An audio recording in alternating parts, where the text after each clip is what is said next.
some of the biggest creators during sporting events are actually friends and family of the athlete, right? How they see it, because that is authentic.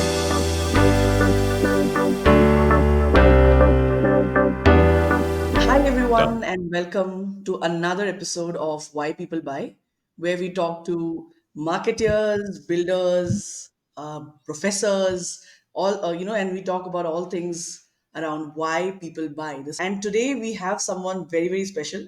We've been trying to do this for a while, so I'm very happy that we are finally able to do this. We have Srinath, my very good friend Srinath Sripath, who is a career marketer, I would say, with a decade long experience of working in sports marketing. So we're going to talk all about sports marketing, understand a little bit more about how do marketers think and execute sports marketing. Srinath, so excited to have you on board. Welcome. Likewise, Aditi, and great chance to connect with you after a while. Yes. So great to be here. I'm so happy to. I'm so happy to, and have been following your path. In marketing and specifically in sports marketing, a lot of exciting things. Srinath actually specializes in digital media partnerships and also building fan relationships at scale. So something which, as a marketer, I'm very excited to understand more about.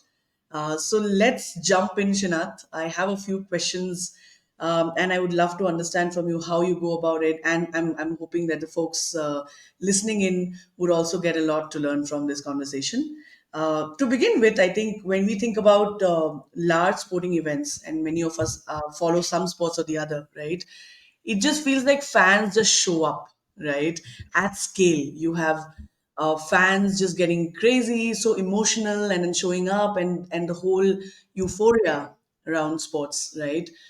But I'm sure that there's a lot that goes behind making that happen, right? There's a lot of marketing that goes behind making that happen.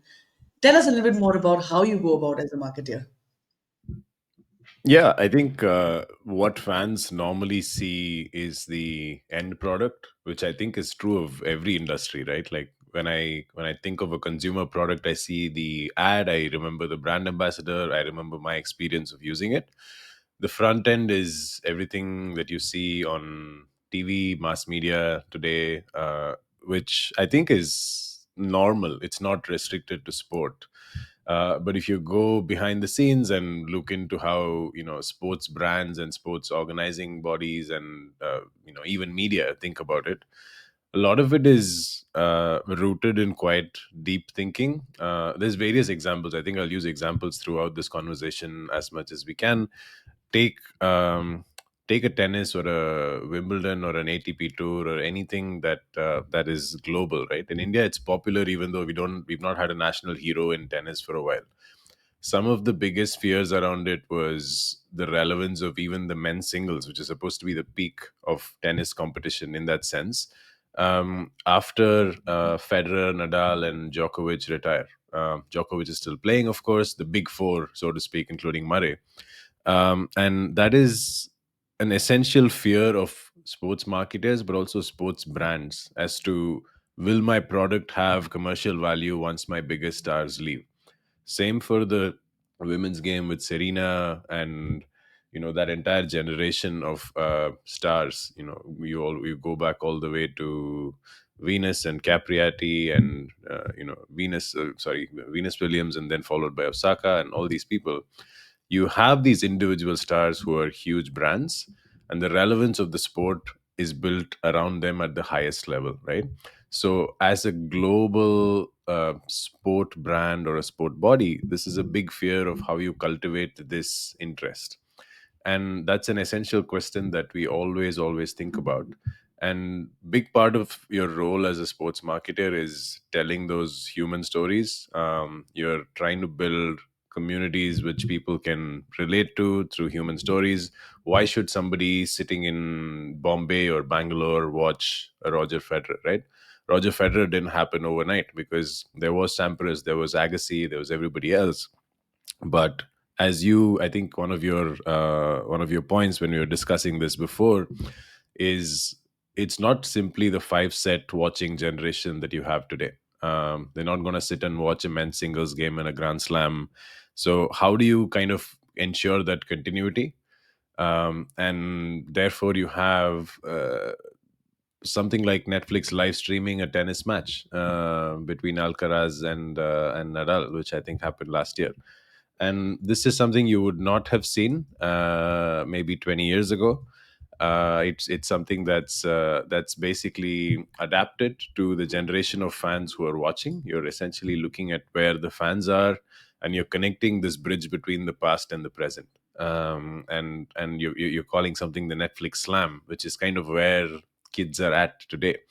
It's just one example to say that the storytelling never stops. It's not only the four grand slams and the four big days that you have viral moments around. And that's just one example of what sports do all around the world. I'll just stop with one more example, which is Formula One, right? So, Formula One was long considered as a niche kind of sport with its hardcore fans.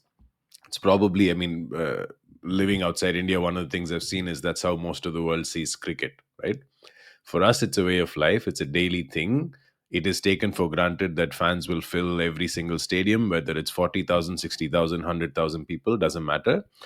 But similar problem for another sport which is popular with niche audiences, which is Formula One. If you look at the TV product, you're always thinking you've got 100,000 fans in the stadium. They're so happy, they're so involved, they're so passionate. Maybe this is how it always is. It's always been, but the audience is still quite niche, a very small percentage of the world. And how do they go about building it? Because you can get kids inspired to play like Roger Federer in your community. Of course you can. You can teach them, like, you go to the Maidans, you could be the next Virat Kohli, and you have somebody coming out of that.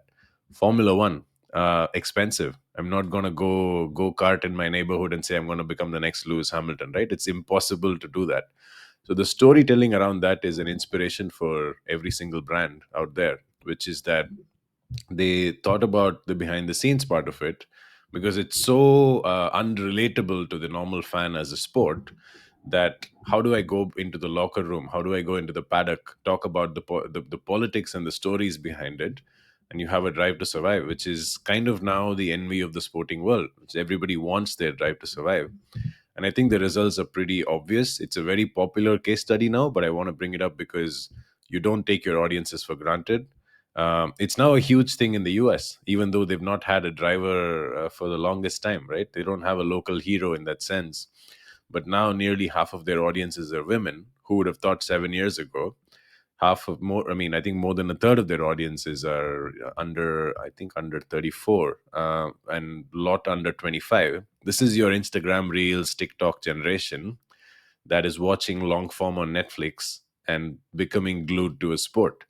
Of course, they will share. The front end is, the 1 minute clip of Verstappen and his engineering chief talking on the mic. That's the front end. But people are watching long form. People are consuming content in a way that gets really, really involved. And I think the short answer to your question is it's storytelling. It's investing continuously in finding ways to get people interested. And really, I think this is the part that is not a very it's said very often, but it's not a very popularly accepted thing. You have to go where your fans are and where your potential fans are, right? So that's the long and short of it. No, very, very interesting. And you took the example of Formula One. I think now with the Brad Pitt movie, it's even become it's gone from being a very niche sport. Of course, that transition had happened over the years, and now it's very mainstream, right? Yeah. There are people who probably would have never imagined watching F1, but after it becoming popular, I would say pop culture, it's Yes. now become very, very mainstream. So let's dig a little bit deeper there, right? You spoke about how the storytelling remains the same, but you have to go where your audience is. And with Gen Mhm. Z, I know that Gen Zs don't like it when when we millennials keep talking about how Gen Zs are different. But I think what I really mean to say is the consumption patterns have changed, right? And you mentioned that as well in your answer. What changes in terms of your planning or your strategy, right? For example, do you have influencer marketing now more front and center than maybe what you would have had, a few years back. I'm sure for sports, influencer was always important because there your influencers are your players, right? But what changes? Help me understand a little bit about what has changed, let's say, in the last 4 to 5 years with the way content consumption has changed. Yeah, it's a very popular kind of question per se, in the sense that these kids do not know Alcaraz, but they know an I Show Speed, who's a global influencer. Like, this is kind of the perception around how Gen Z. I mean, I agree with you. We one, we seem old when we say that all the time, and two, they hate it because they're being categorized as this, alien species that consumes content differently, right? I think the big change from a content perspective in the last maybe 6 years, I would say just around the start of COVID until now, is most content, at least in the mainstream digital platforms, gets consumed as short form. It gets consumed, in vertical, mobile format, etc., which has led brands to adapt to that. And by that, I don't mean just producing videos which are vertical, or adapting highlights to vertical. That is basically bread and butter. It's your, it's the core of content consumption, and you have to do that. It's kind of basics done right. The other thing it's created is a whole economy of people who have now been democratized access to production. And this is even before AI, right? AI has completely transformed that. But anybody can be a creator. And I think from an Indian perspective, Reels changed that. Actually, TikTok changed that before it was banned. And that created a whole category of creators who could come from anywhere, create in any language. And it was huge when it got banned, let's not forget. But now, with Reels and these formats, the content consumption, but also content creation, has changed forever, pretty much, right? The second part of this is talking about influencers and how they matter to storytelling. Today, every major global sporting event has its own influencer program, or creator program, as they call it, where basically these guys are given these teens and younger folks, and predominantly, right? I mean, there's also 40 plus creators who are popular. These guys are given access to events behind the scenes, etc., etc., working with athletes, all of this stuff. This has now become an essential part of global sporting events of some form, right? Whether it's, the ICC during the World Cup, or the Olympics, or any other event around the world. This is now popular. In the US, it's gone to another level. NFL has YouTube as a broadcaster, and they work with creators as a whole part of it, and NBA, etc. Now, the big realization for many of us is people still care more about the athletes than about an influencer during a sporting event. Why I say that is because the athletes got their time to shine during an event, and I mean a certain type of event, which is, it's periodical, it's probably annual. Think of a Grand Slam, think of a World Cup, think of a World Championship, or an Olympics, or a FIFA World Cup. Any of these events, the athlete is the front and center of it. And very often, the athlete gets those few days or weeks when they're competing, when their story really comes to the fore. So it's not only influencers, because what am I going to show, getting a fashion influencer into a sporting arena and them doing a get ready with me? There's a way to also get it wrong, where you say, okay, this is somebody and they are at X sporting event. Now watch this content. So this force feeding doesn't necessarily work, but it could work if you bring together an athlete with a creator, which is a very popular format. And also, let's not bucket a specific kind of person as a creator. Some of the biggest creators during sporting events are actually friends and family of the athlete, right?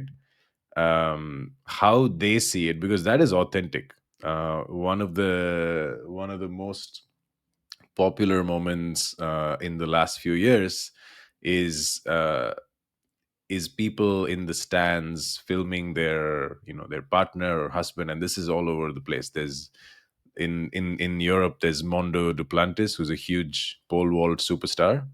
He holds, I think, the first 20 or 15 world records in pole vault. Super niche sport, right? His girlfriend is in the stands. She's filming him, and he comes running to her after basically breaking the world record. She's filming him live. You see shots of him which you'll never see on TV or traditional media. They hug, they embrace, and they talk to each other, etc. And then that video has 200 million views. It's one of the most popular pieces of content, right? Because this person is also friends and family. They're entourage of the athlete, and suddenly you have this moment which is viral by any standard, and that's not coming from a traditional influencer. So by saying Gen Z only follow creators, we're kind of giving them a bad rap. They actually love great stories. It's just that their way of consuming content has changed. But like all humans, like you and me, they're suckers for great stories. It's just done differently. It's done in a different format. It's done in a very 2020s way, is what I would say. Very interesting. So at the end of the day, the narrative and the storytelling is still wins, right? So in that manner, us as marketers, nothing really changes in the fundamentals. It's just that the distribution Yeah. channels, the distribution, maybe formats change, right? But I'm very curious to understand one thing because every marketer today, whether it is in B2C or B2B, is definitely dabbling in influencer marketing, right? In sports is something that everyone looks up to because the level of influencer marketing, even from let's say the athlete influencers themselves, is very very high, right? How does that, tell me the behind the scenes. Let's take Lando Norris for an example, right? Because I've been following F1 a little You're a bit. Formula One converted fan. There you go. I yes, absolutely, absolutely. Of course, it's also because I'm forced to watch it. Watch. I was forced to watch some of the matches because Prabhakar, my husband's just, you know, really, really doesn't give the remote every time there's a Yeah. F1 match happening, right? But I've And also watched. I will Yeah. pause there and tell viewers that Prabhakar wasn't watching so much Formula One in 2015 or before. This Yes. pre-Drive to Survive Prabhakar was different. So He, he fits yeah, the theory. but with McLaren doing well now, that has Yeah, changed. that's it. Yes, which also plays an important role, right? How well Yeah, is your club team. or the team you support? Yeah. How well it is doing? But I'm also very curious to understand. Let's say taking again the example of Norris, he has this narrative of being this underdog who has been doing well, has shaped up really well. There are angles where we say, oh, maybe he doesn't work as hard. Sometimes he's Mm. just lucky, but then there's this narrative that's there, right? So how does it work? Is there a narrative that shapes up organically? Is it that there's some early signs of a personality or a narrative, and then that's where the influencer marketing team really doubles down and knows that, hey, you know what, this is going to work, right? Or is everything pre-planned? Is everything, Mm. we talk about how the Ambani wedding is so well, I would say, Case study. implemented, right? Yeah. Right. So how does it work? Like, Um, out of these three, which is, I know it's not one or the other, but where is it more, right? Which zone is it more in? I think everybody craves authenticity as much as they can make it happen. There's no question that biggest possible brands you can think of, they want more organic, authentic engagement. And I'll take this as a broad category because one of the cool things that happened in the last few years is some of the world's biggest media corporations are not only into live sport, right?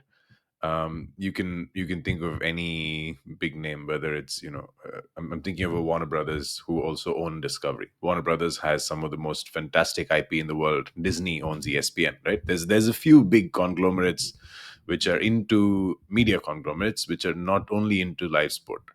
Now, what does that mean? That means they have a whole set of brands and IP that are around sport, which are not related to sport.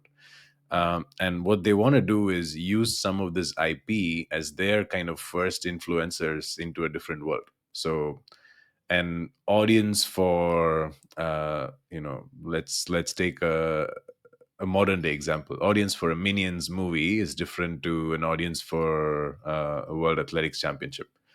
Completely different. Can I get the Minions to the World Athletics Championship and do content around them?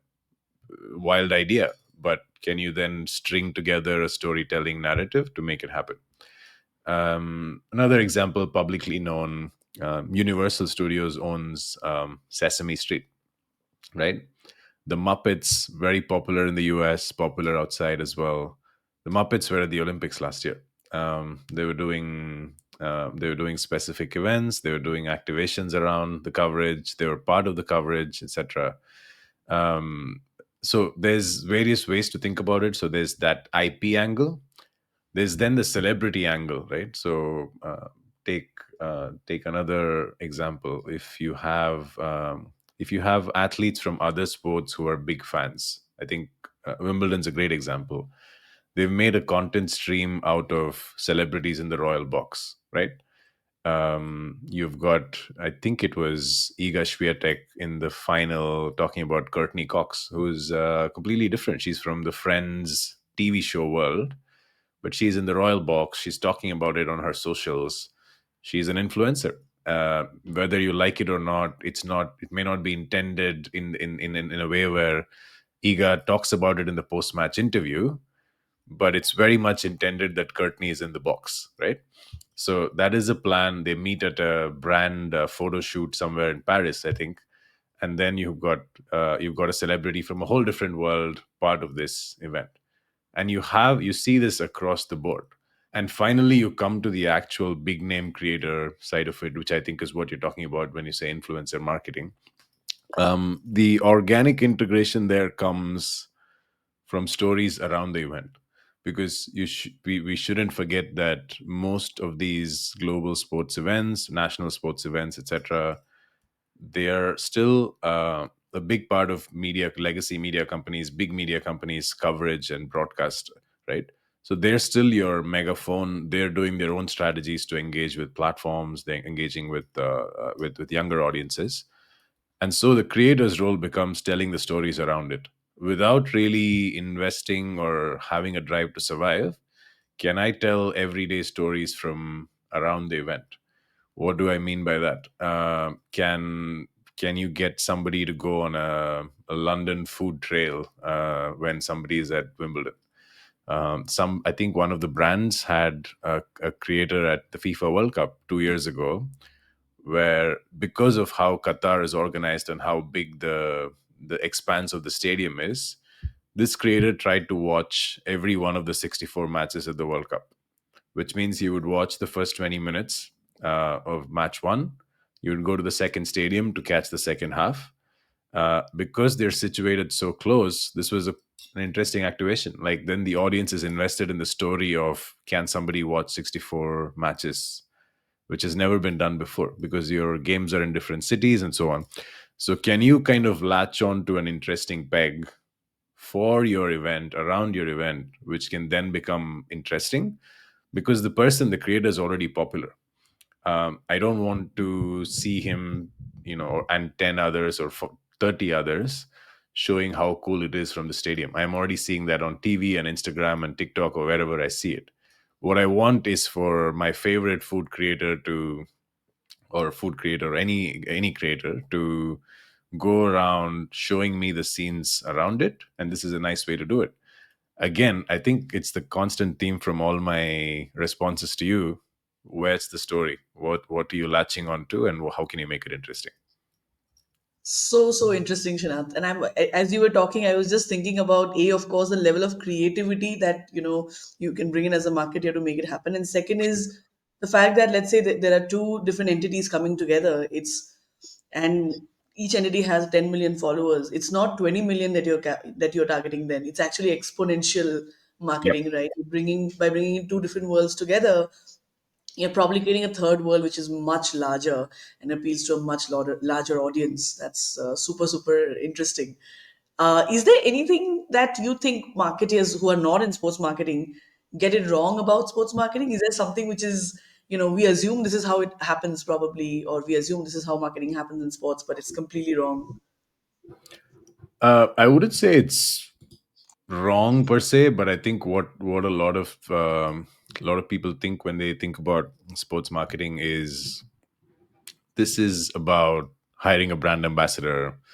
This is about slapping a logo on a jersey. This is about just posting, 300 boundary boards around the stadium, etc., etc. Whereas in reality, the ones that really, really work are things that are authentic, which leave fans with a wow effect, really, which is like, I didn't think this could happen.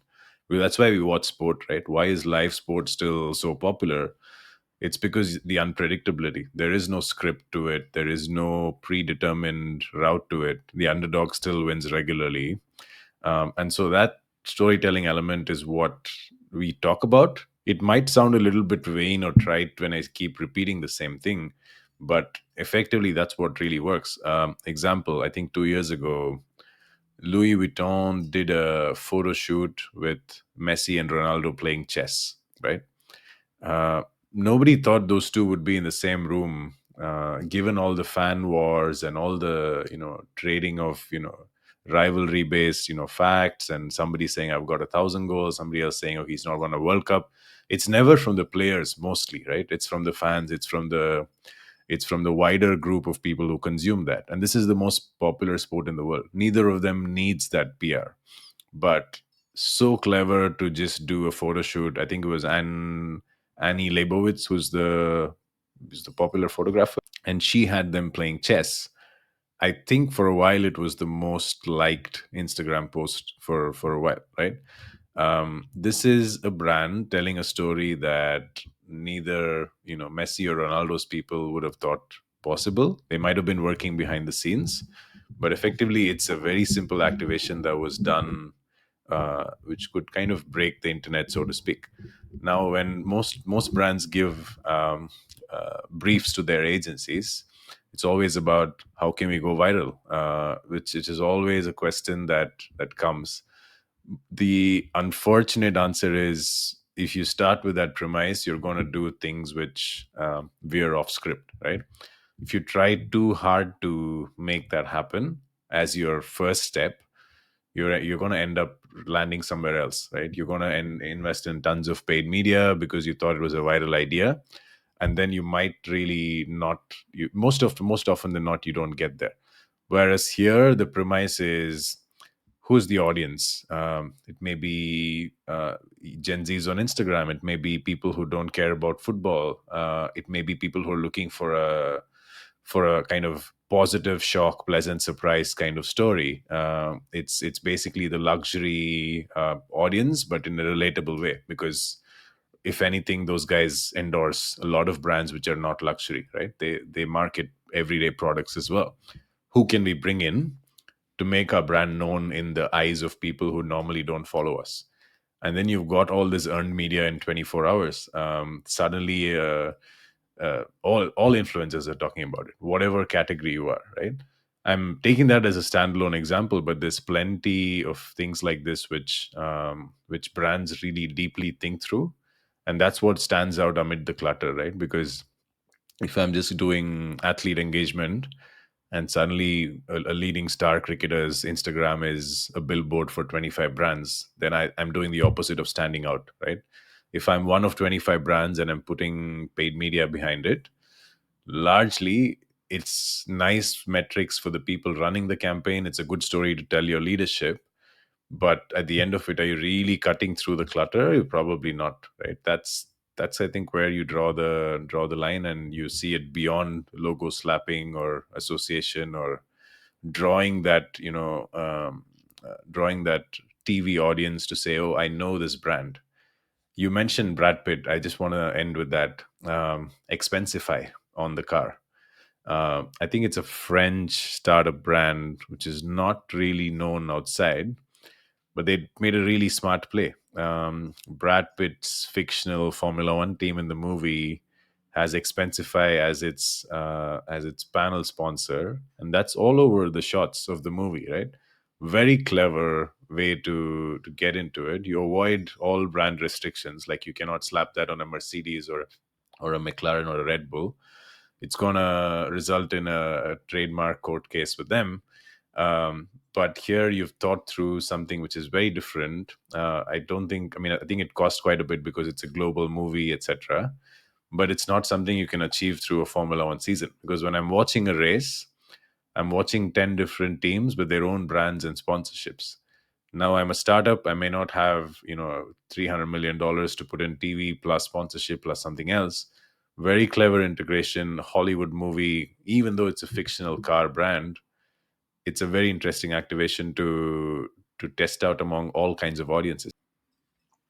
So no, that's so that's so true, and it's actually a time when it may feel like there's a lot of clutter, but it's also the best time to be a marketer, I guess, because you have to go back to your basics, which is storytelling, creativity, right, and then let social media, let the distribution do its magic.